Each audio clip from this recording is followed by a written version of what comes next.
you, Honorable Member. I now invite the Honorable Deputy Chair of the National Council of Provinces.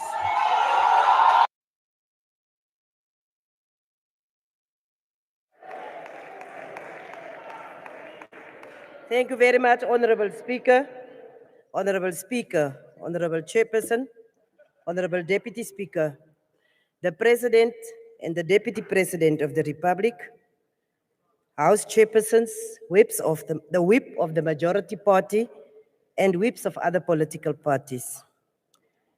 Ladies and gentlemen, comrades and friends, Ben Okri once said, and I quote, "The most authentic thing about us is our capacity to create, to overcome, to endure, to transform, to love, and to be greater than our suffering." Close quote. This debate takes place when South Africa celebrates a poignant moment in history as we reach the 30-year milestone of the country's constitutional democracy.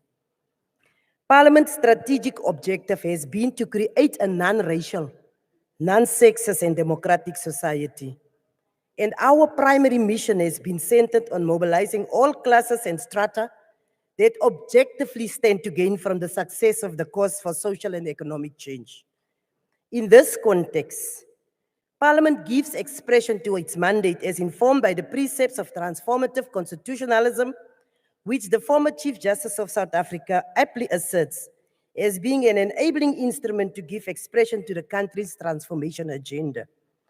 In his paper titled Transformative Constitutionalism, Justice Langa further makes reference to the post-amble of the interim constitution, which he asserts also expresses the pinnacle objective of South Africa's constitution, where he asserts that the underlying imperative of our constitution is to provide, and I quote, "a historic bridge between the past of a deeply divided society, characterized by strife, conflict, untold suffering and injustice, and a future founded on the recognition of human rights, democracy, a peaceful coexistence and development opportunities for all South Africans, irrespective of color, race, class, belief, or sex," close quote. Honorable President, in fact, when I stand here, ek dink nou maar net, ons moet nie hier naartoe kom omdat ons wil verkiesing kom baklei nie. Ons moet hier naartoe kom omdat ons die mandaat van die mense uitvoer. En die mandaat van die mense is om seker te maak, Parliament hou die executive accountable. En soos ons dink, as we reflect on this 30-year milestone of our constitutional democracy, we must bear in mind what we have inherited. We inherited a system that had inflicted far-reaching damage and oppression to millions of South Africans on the basis of race. We must therefore observe this 30-year milestone in the context of the progress made as a result of our rights-based agenda, which has been put in motion by our constitutional democracy under the ANC. These rights collectively represent our departure from a painful, oppressive, and discriminatory past, as we lean in towards creating a new South Africa from the ruinous past of colonialism and apartheid. During this first 30 years of our democracy, Parliament had to deal with laws that oppressed our fairness and equality. We have repealed that oppressive and discriminatory apartheid laws and enacted laws to overhaul the functioning of the broader state machinery. These actions have helped to solidify our democracy and assisted us to make great strides towards realizing our country's democratic goals. Furthermore, the efficacy of parliamentary business, particularly through the committees and debates in applying procedural processes and protocols, particularly as outlined in the Constitution and in the rules of both houses, have significantly improved throughout the years. Though through plenary discussions, questions, motions, and resolutions, members of Parliament continue to actively and robustly participate in policy debates while unpacking matters of material importance of the nation.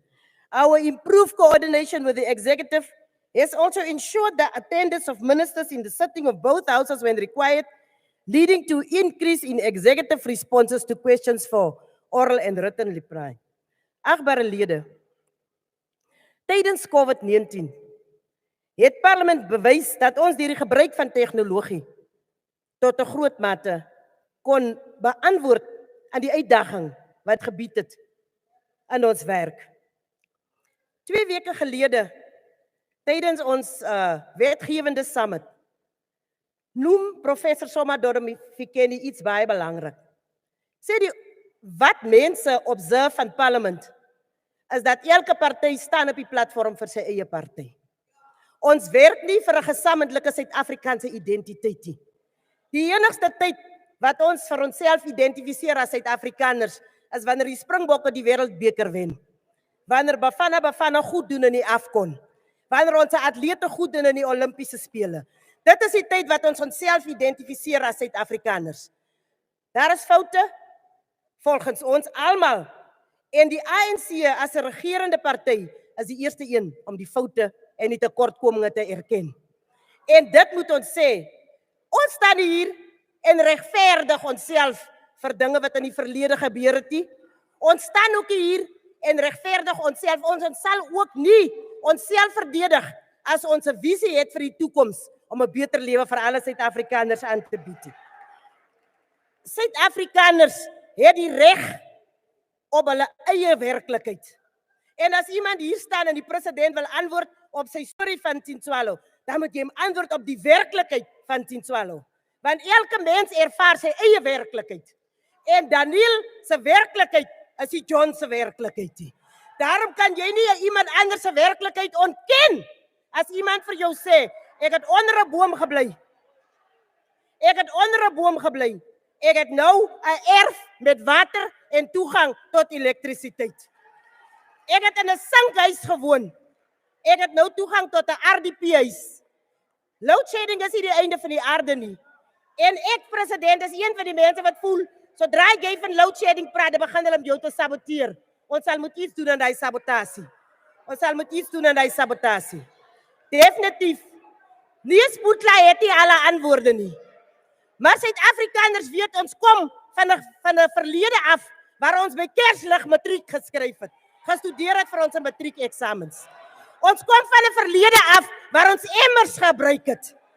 Baie van ons het wegbeweeg van die wrede verlede en ons is nou by die punt waar ons waardigheid as mense gerespekteer word. En dit is wat belangrik is. As ons as mense ons waardigheid nie gerespekteer word nie, waar sal ons gaan? Hoe kan John Steenhuisen saam met my in 1981 gedroom het? Want ons werklikhede verskil. Ons werklikhede verskil.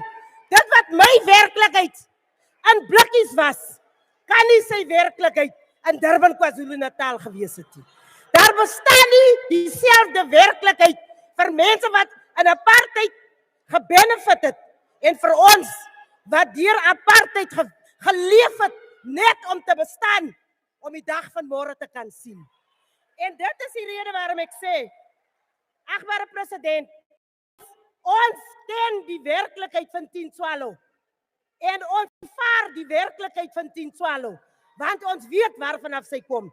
Daarom kan ons anders 'n beter toekoms probeer aanbied, omdat ons weet wat was die verlede, waarvandaan ons gekom het. Gewoonlik raak ek nie deel van julle se baklei nie, want ek glo parlement moet ten alle tye probeer om vir almal te akkommodeer. Maar dit is baie hartseer as jy uitgaan en mense wat baat gevind het by hierdie regering, sê die president lieg. Ek plaas dit tussen aanhalingstekens. Ek sê weer, my werklikheid is nie jou werklikheid nie. Moet nie my werklikheid ontken, omdat jy jou werklikheid beleef nie. Elke een van ons weet waarvanaf ons kom. My familie bly vandag nog in die villages van die Ooskaap.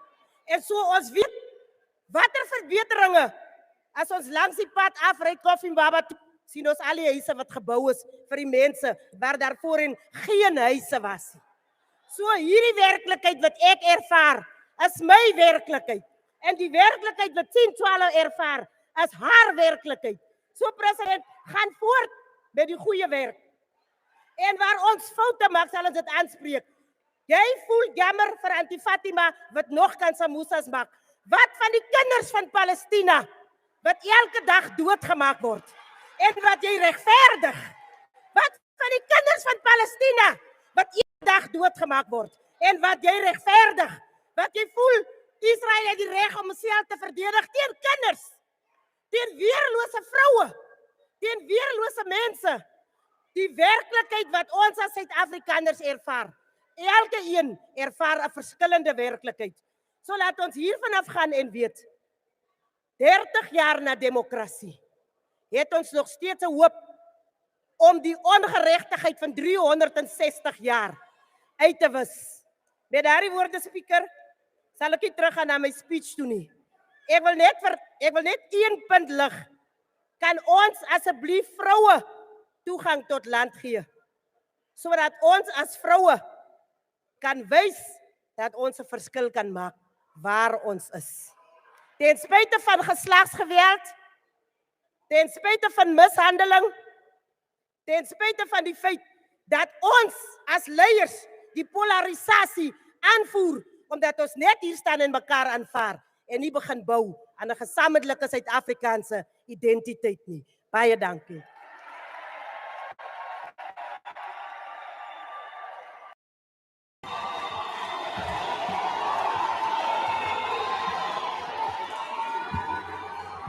Honorable members, I thank the Honorable Deputy Chair of the NCOP.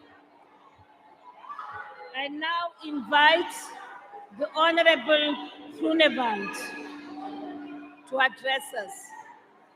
Honorable Speaker, Order, honorable members, Honorable Groenewald is on the floor. Thank you. Honorable Speaker, through you to the Honorable President. Agbare President, u is nou 6 jaar die president van Suid-Afrika. Maar is baie duidelik dat u in hierdie 6 jaar 'n kleinserige president geword het. Suid-Afrika is nie geseënd met baie wêreldkampioene nie. U het die Springbokke geluk gewens en 'n paar ander goeie prestasies op wêreldvlak, maar u het nagelaat om vir Driekus du Plessis 'n wêreldkampioen geluk te wens. Dis kleinserigheid van u, want hy het eintlik gesê en kritiek uitgespreek wat die meeste mense van Suid-Afrika weet, maar blykbaar weet u dit nie. Nou ek wil vir Driekus du Plessis in hierdie parlement sê, baie geluk met jou wêreldtitel. Dis harde werk, baie dissipline en hard oefen. Honorable President, it is just natural. Okay, honorable member, I'm sorry, Honorable Groenewald, please take a seat. Honorable member, what is your point of order? Use your mic, please. Okay, they will bring a mic to you. Wat hierso?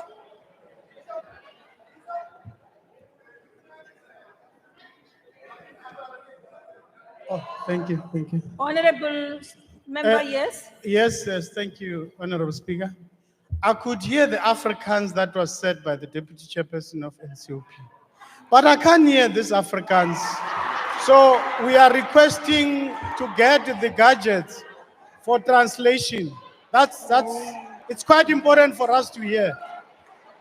Honorable member, thank you very much for alerting us to the fact that you don't, but there are gadgets on your chairs.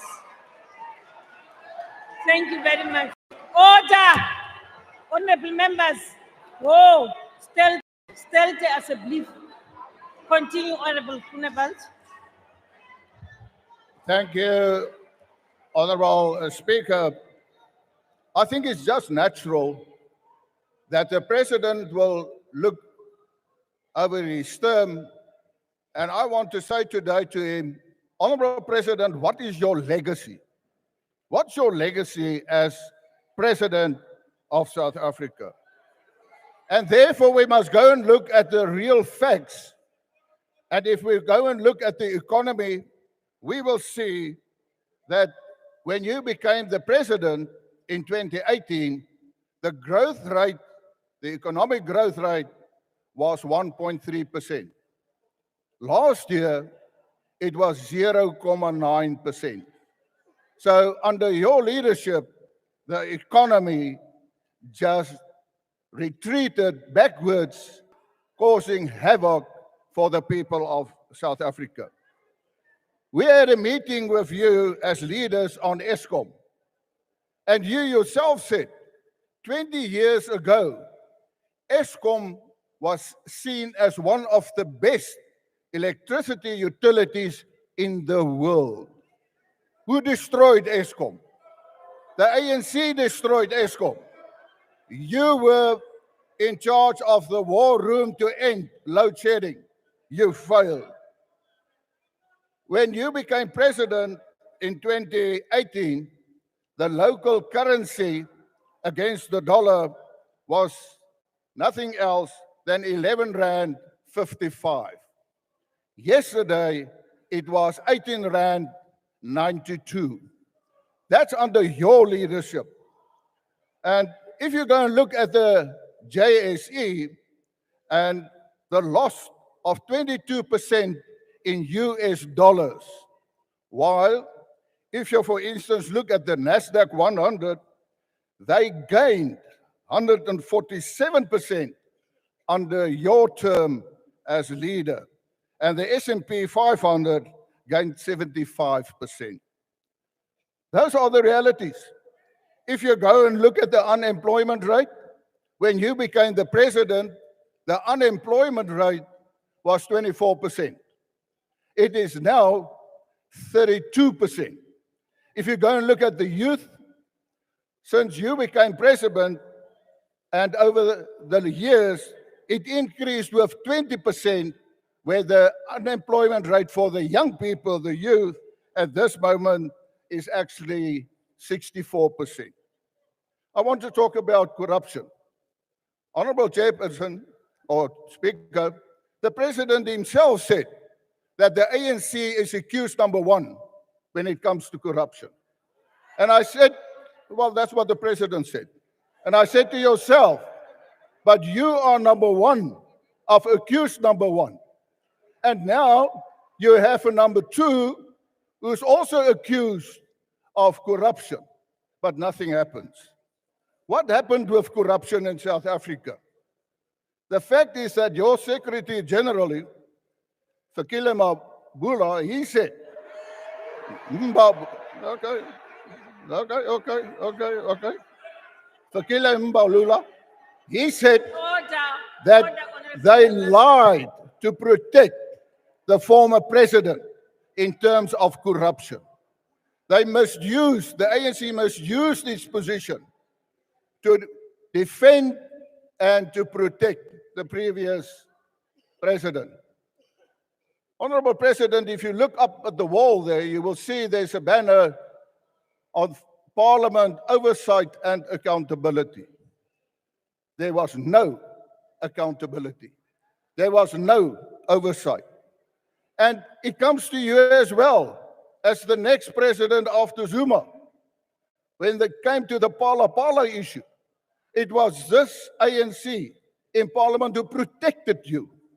Why? You said you did nothing wrong. Why didn't you come forward and be accountable to the people of South Africa? I want to quote what the Archbishop, Bishop Stanley Makgoba said. He said, and I quote, "It is frightening to realize that as a society, we've become so worn down by lies, corruption, and incompetence that we're no longer interested in finding out the truth. We've been captured by lies." Close quote. I want to talk about crime in South Africa.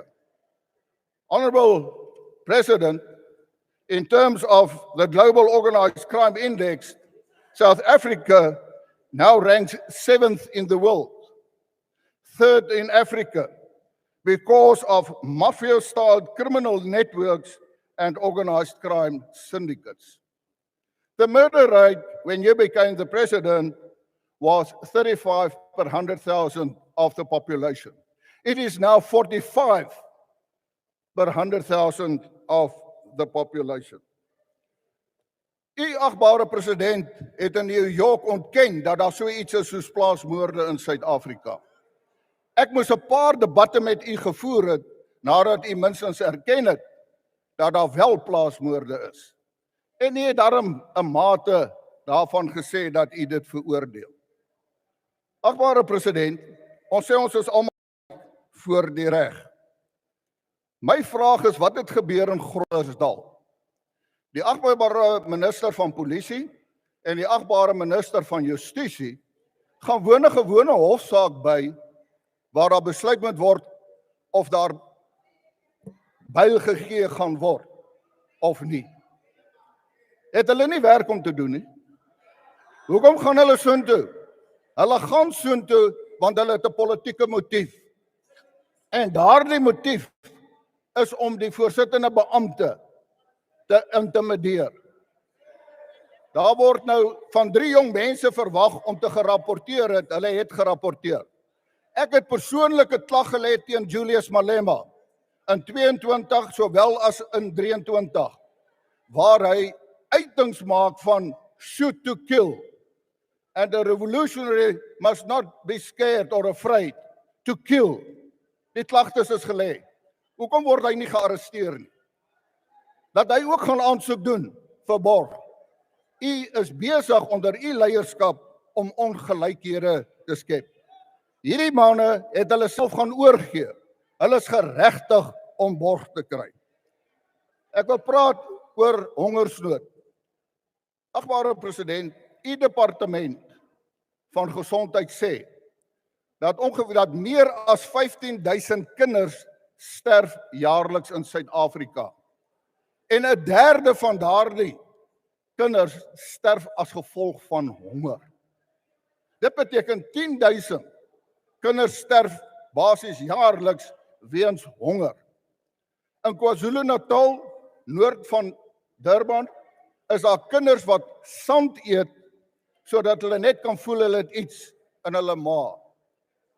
But you, Honorable President, you have a plane named Inkwazi, and I want to say that there's also a restaurant in that plane, the Inkwazi restaurant, where you wine and dine at a rate of 24,000 rand per person.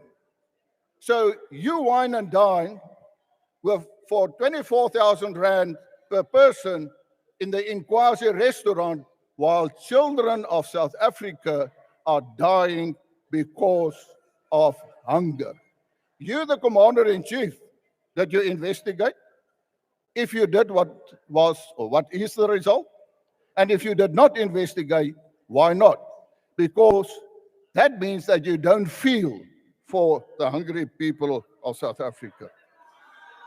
I want to say, and I again want to quote what the Archbishop said. He said, "Meanwhile, as politicians begin to realize they may not be in power after the next election, their deception, scams, and fraud grow more blatant by the day as they grow hungrier and hungrier for the ill-gotten proceeds of power. They walk shamelessly and brazenly with their dirty feet through every aspect of our South African lives." Close quote. I want to say again, with their dirty feet through every aspect of our South African lives. The message is clear, Honorable President. It's time to go. Thank you. Thank you, Honorable Member. I now invite the Honorable Minister of Human Settlements to address the House.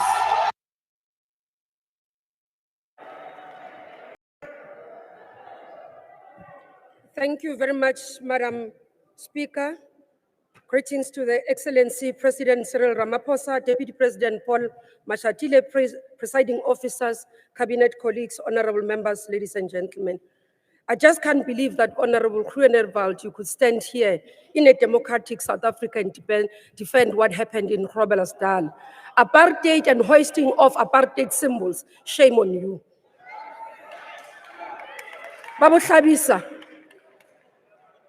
the worst thing you could have done to us is to remind what IFP has done to us, those who stayed in township. IFP was a symbol of mobilization of tribal and also the death of many who lived in the townships closer to hostels and could not travel with the trains. Despite that, in this democratic government, this ANC government has made sure that even the hostel dwellers, we do upgrade their hostels and make them a residential area where families can live, because we believe that it is by doing so that we will build a reconstructed South Africa, but a South Africa that is reconciled, that is a better nation for all, despite the past. So it's the worst thing that we can do today. When the ANC government came into power 30 years ago, it undertook to build a new country that is based on equality, fairness, and prosperity for all. Fundamentally, the ANC understood that moving away from apartheid did not only mean protection from unjust laws, but it also meant breaking all the pillars of apartheid, of which spatial configuration was one. Inspired by the Freedom Charter that stated that the new South Africa that the African National Congress sought to build, there shall be houses, security, and comfort. Our government adopted policies that allowed for the provision of houses for the poorest of the poor. Thus far, our government has already restored the dignity of many people, and it will continue to do so by providing them with dignified shelter. Our government further understood that a house is made of walls and beams, but a home is built with love and dreams. It is for this reason that our housing policy has shifted since 1996, so that we could provide the majority of the people in the country with sustainable human settlements that are closer to economic opportunities and social amenities, which enables them to fulfill the dreams in homes filled with love, health, safety, and happiness. Mr. President, in your State of the Nation address last week, you narrated a story of a democratic child, Dintswalo. That Dintswalo's formative years were spent in a house provided by the state, one of millions of houses built to shelter the poor. Indeed, under the leadership of the ANC government, the number of formal household dwelling grew from 5.2 million in 1996 to 15.8 million in 2022. Households living in traditional dwellings have likewise significantly reduced since 1996, with over 1 million fewer households living in traditional dwellings in 2022, as compared with what we stated in 1996.